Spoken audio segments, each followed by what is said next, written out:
កាលពីព្រេងនាយមានក្មេងប្រុសម្នាក់ឈ្មោះថាចៅចាក់ស្មុកគេគ្មានប្រកាសសំបីមួយសេន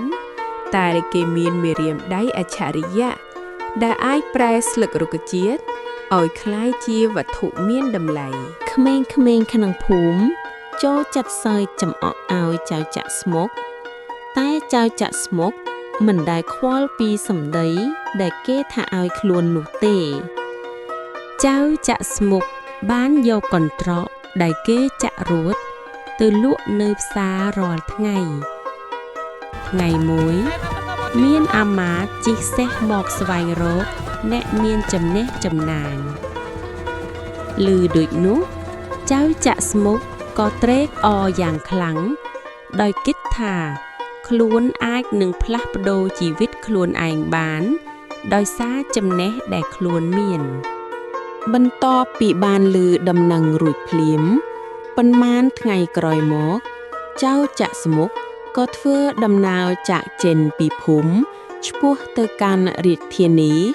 ដើម្បីស្វែងរកការងារធ្វើ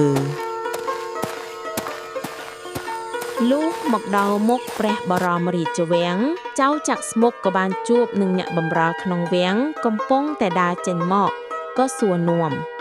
ពេលដើរចូលដល់ក្នុងវាំងចៅចាក់ស្មុកបានជួបនឹងមន្ត្រីវាំងរារាំងហាមមិនឲ្យចូលដោយសួរក្មេងតូចនោះថាឯងមកមានការអីនៅទីនេះ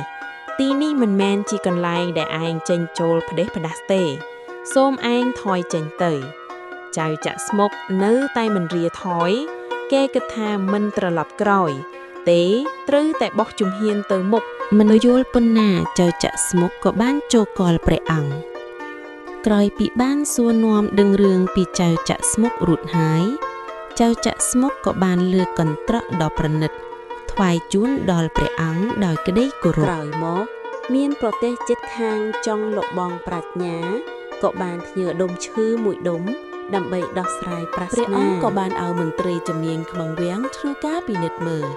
តែមន្ត្រីជំនាញនៅតែរកមិនឃើញបង្វិលទៅបង្វិលមកក៏មិនអាចដោះប្រស្នាចេញដែរព្រះអង្គពិបាកចិត្តទាល់តម្រើសដោយមិនដឹងធ្វើដូចម្ដេចដើម្បីឲ្យឆ្លើយនឹងប្រស្នាដុំឈើនេះរួចប៉ុន្មានថ្ងៃនៅតែមិនមានចម្លើយព្រះអង្គក៏នឹកឃើញដល់ចៃចាក់ស្មុកក៏ឲ្យក្មេងតូចនោះចូលមកជួបក៏យកដៃគោដុំឈើនោះស្រាប់តែដុំឈើនោះលេចចេញភ្លើងមកចៅចាក់ស្មុកក៏បានប្រាប់ឲ្យយកដុំឈើនោះបោះចូលក្នុងទឹកវានឹងបង្ហាញពីអក្សរនៅលើដុំឈើនោះ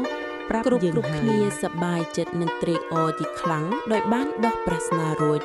ព្រះអង្គបានព្រះប្រទានតំណែងឲ្យចៅចាក់ស្មុកជាកុមារមានស្នាដៃរកអច្ឆរិយៈផ្នែកសិល្បៈប្រចាំរាជវាំងចុងក្រោយចៅចាក់ស្មុកនៅតែមិនបោះបង់ចោលការងារចាក់កន្ត្រករបស់គេទេគេនៅតែធ្វើដដែលតែធ្វើការងារនៅក្នុងវាំង